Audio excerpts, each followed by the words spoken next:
Hello friends, कैसे हैं आप लोग। आशा करती हूँ सब लोग अच्छे होंगे और मैं भी बहुत अच्छी हूँ। जैसा कि आप लोग मेरे वीडियोस में देखते आए हैं कि मेरे वीडियोस जो है लाल धागे वाले बाबा से रिलेट करते हैं। मेरे ब्लॉग्स जो रहते हैं उनको लेके ही मैं अपने ब्लॉग्स बनाती हूँ। तो ये वाला ब्लॉग भी मेरा उनको लेकर ही है।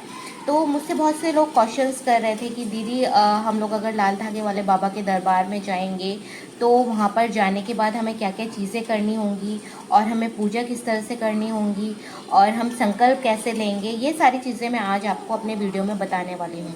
देखिए, अगर आप बाबा के दरबार में जाते हैं उससे पहले आपको कुछ तैयारियाँ करनी होंगी।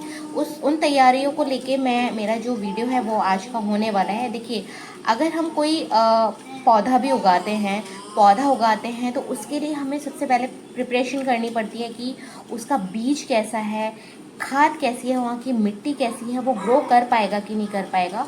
तो ये सारी चीज़ें देखते हुए हम अपने पौधे को वहाँ पे उस बीज को लगाते हैं कि ये अच्छा ग्रो करे।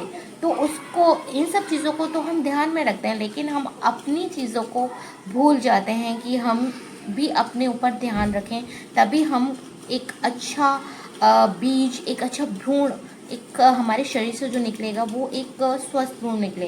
तो ये सारी चीज़ें हम भूल जाते हैं, तो वो सारी चीज़ें हम आज अपने वीडियो में क्लियर करेंगे। मेरे वीडियोस अक्सर बाबा को लेके ही रहते हैं, तो वो सारी चीज़ें तो ठीक है, हम बाबा के दरबार में जा रहे हैं और वहाँ पर जाके हम पूजा आरती संकल्प घर आके ये सारी चीज़ें कर रहे हैं, लेकिन उससे पहले हमें अपने शरीर को किस तरह से तैयार करना है कि हम प्रेगनेंसी कंसीव कर पाएँ, प्रेगनेंसी को आगे कंटिन्यू कर पाएँ। तो वो भी बहुत मेन टॉपिक हमारा आज का है। देखिए, बहुत से जो लोग हैं वो मैंने मेरे वीडियोस में, मेरे कमेंट्स में मुझे उन्होंने लिख के दिया है कि दीदी हमारे साथ ऐसा ऐसा हुआ, हम लाल धागे वाले बाबा के दरबार में भी गए, हमने पूजा आरती संकल्प भी किया, लेकिन हमारा जो बच्चा है वो डिस्ट्रॉय हो गया। तो देखिए, डिस्ट्रॉय हो गया वो एक अलग चीज़ है, वो आपका कुछ आपके अभी आपके लिए नहीं होगा।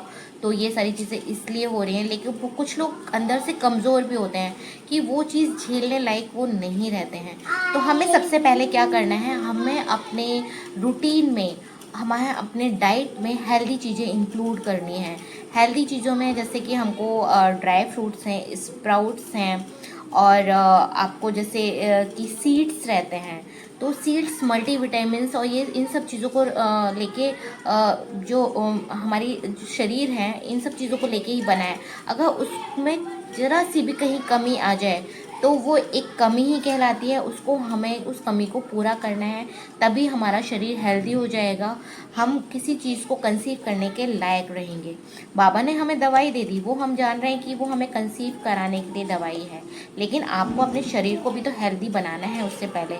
तो आपको अपने शरीर को हेल्दी बनाने के लिए आपको जो फॉलिक एसिड की जो टैबलेट्स रहती हैं आप वो भी खाइए, और फॉलिक से रिलेटेड जो फूड्स रहते हैं जैसे पालक है, आपका स्प्राउट्स हैं, मेवा है, ड्राई फ्रूट्स हैं, ये सारी चीज़ें आपकी फॉलिक एसिड्स की रहती हैं, तो उनको आपको अपने आहार में शामिल करना है। और देखिए, आप सबसे ज़्यादा मोस्ट इम्पोर्टेंट चीज़ है अंजीर, हमारे लिए बहुत ज़्यादा अच्छी रहती है, जो हमारी बच्चेदानी होती है उसको मजबूत बनाती है, एंडोमेट्रियम जो लाइन होती है उसको वो मजबूत करती है, क्योंकि अगर आपकी लाइन अगर आपकी मजबूत नहीं है तो भी आपका बच्चा डिस्ट्रॉय हो जाएगा, क्योंकि खून की सप्लाई अगर बच्चेदानी में अच्छी नहीं हो रही है तो भी आपका बच्चा आपके गर्भ में नहीं ठहरेगा, चाहे आप कितनी भी दवाइयाँ ले लीजिए, कुछ भी ले लीजिए।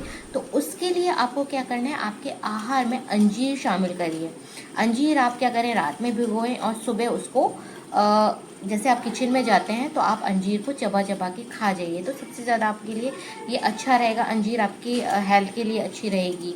और सीजनेबल फूड्स जो भी रहते हैं वो आप खाइए, सीजनेबल फूड्स भी आपके लिए अच्छे रहेंगे। इस समय बारिश का मौसम है, तो जो भी सीज़न की सब्जियां आती हैं वो सारी आप खाइए।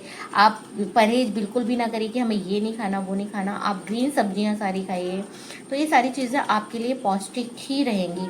और हाँ, लौकी को अपने आहार में ज़रूर शामिल करिए। बहुत से लोग लौकी नहीं खाते हैं कि हमें लौकी पसंद नहीं है, लेकिन आप लौकी अपने आहार में ज़रूर शामिल करिए। आप अगर लौकी खाएंगे तो उससे क्या है, आपका ओवुलेशन जो रहता है अब ये कुछ चीज़ें मैं आज आपको अपने चैनल पे बता रही हूँ, तो ये सारी चीज़ें भी आपको पता होनी चाहिए। अगर आप माँ बनने के लिए ट्राई कर रहे हैं तो ये सारी चीज़ें भी आपको पता होनी चाहिए। जो ओव्यूलेशन रहता है उसमें एक आपका एग निकलता है, तो वो आपका एग जाके आपका स्पर्म और एग मिलते हैं, तभी आपका एक भ्रूण बनता है। तो हमारी एग क्वालिटी भी अगर अच्छी नहीं होगी तो हम उसको मतलब कंसीव नहीं कर पाएंगे। मैं मानती हूँ बाबा की जो हमारी दवाइयाँ हैं वो इन सब चीज़ों को लेके ही बनी हुई हैं, वो तो सबसे ज़्यादा कारगर है। उसको लेके तो मैं एक पॉइंट नहीं सुनूंगी किसी का। अगर मुझे कोई बोलेगा भी कि ये सब चीज़ें हम खा लेंगे तो फिर बाबा की दवाई का फ़ायदा क्या है। देखिए, बाबा की दवाई तो 110% मैं उसको मार्क्स देने वाली हूँ। उसमें कोई दो राय नहीं है कि बाबा की दवाई कैसी है, क्या है उसमें, वो एक अलग मैटर है। लेकिन आप अपनी डाइट को भी अच्छा करिए। वो मैं उन गृहिणियों को बोलूँगी, देखिए जो अपने लिए समय नहीं दे पाती हैं, सिर्फ उनको एक बच्चे को लेके बहुत ज़्यादा स्ट्रेस है कि हमारे बच्चा नहीं हो रहा है, माइंड में स्ट्रेस है। माइंड में अगर आपके स्ट्रेस होगा तो जो आपका जो हार्मोन्स होते हैं हमारे, वो डिसबैलेंस हो जाते हैं। हार्मोन्स डिसबैलेंस हो जाएंगे तब भी हमारे अंदर हार्मोन्स की जो एक जो लेवल होता है वो नहीं बन पाएगा। उसको लेके भी मैंने आगे वीडियोस बनाए हैं, वो भी आपका सही रहना चाहिए। तो आप स्ट्रेस फ्री रहिए, आप अच्छी चीज़ खाइए, अच्छी बातें सुनिए, जो आपको अच्छा लगता है वो आप करिए, अपने रूटीन में शामिल करिए। और बाबा तो हैं ही हमारे, लाल धागे वाले बाबा के दरबार में तो आप जाइए, वहाँ पे संकल्प लीजिए, आरती कीजिए, और जो मेरी आज के वीडियो में आपको मैंने जो चीज़ें बताई हैं उनको भी आप साथ साथ फॉलो करिए। तो हमें डेफिनेटली, आप किसी भी उम्र में हैं, 40, 45, 50, बस आपका मन था, आपका आना चाहिए। अगर जो चीज़ आपके पास है, आपकी जड़ वही है, कि आपका मन था आपके पास है, आपको आता है, अगर वो आपके पास है तो आप माँ बन सकते हैं। उसमें ये मैटर नहीं करता कि हमारे पास कितने एग्स बचे हैं। बस आपको अपना रूटीन अच्छा करना है, बाबा से जुड़े रहिए, लाल धागे वाले बाबा के दरबार में जाइए, पूजा आरती संकल्प करिए, उनकी दवाइयाँ खाइए, और अच्छा हेल्दी डाइट लीजिए, अपने रूटीन में शामिल करिए। तो आप डेफिनेटली माँ बनेंगे, आपको माँ बनने से कोई नहीं रोक पाएगा। आज मैंने अपने वीडियो में, मेरा मन करा क्योंकि मैं ये सारी चीज़ें भी शामिल करूं, क्योंकि इन सब चीज़ों को लेके भी जो हम लोग हैं बहुत मतलब एक अपने ऊपर ध्यान नहीं दे पाते हैं, क्योंकि हमारी इतनी लाइफ ऐसी है रहती है कि हमें ये करना है, घर के काम और बच्चों पे ध्यान। अगर आपके बच्चे हैं, अगर नहीं है तो आपकी जॉइंट फैमिलीज़ हैं, हम लोगों पे बहुत सारे काम होते हैं, तो हमारी डाइट जो है ख़राब होती चली जाती है। तो अगर आपकी डाइट भी अच्छी नहीं है तो भी आपको प्रॉब्लम्स आगे क्रिएट होनी है। सबसे ज़्यादा अगर आपका शरीर अच्छा है तो आप हर चीज़ झेल के ले जाएंगे, आप कर ले जाएंगे। आपकी मिट्टी अच्छी है, मजबूत है, उपजाऊ है, तो आप एक स्वस्थ पौधे को जन्म दे सकते हैं, स्वस्थ पौधा उग सकता है। वैसे ही हम स्वस्थ बच्चे को जन्म दे सकते हैं। तो इन सब चीज़ों को आप फॉलो करिए, डाइट आप अपनी अच्छी करिए, और मेरे चैनल आपको अच्छा लगता है तो please like, share and subscribe करिए, और लोगों तक आगे पहुंचाइए, ठीक है। और मेरे बाबा के जो भी बातें रहती हैं मेरे बाबा से रिलेटेड ही रहती हैं, लाल धागे वाले बाबा से, और दरबार में ज़रूर होके आइए। तो मेरा वीडियो अच्छा लगे तो आप मेरे वीडियो को लाइक, शेयर, सब्सक्राइब करिए। धन्यवाद। जय लाल धागे वाले बाबा, जय लाल धागे वाली सरकार।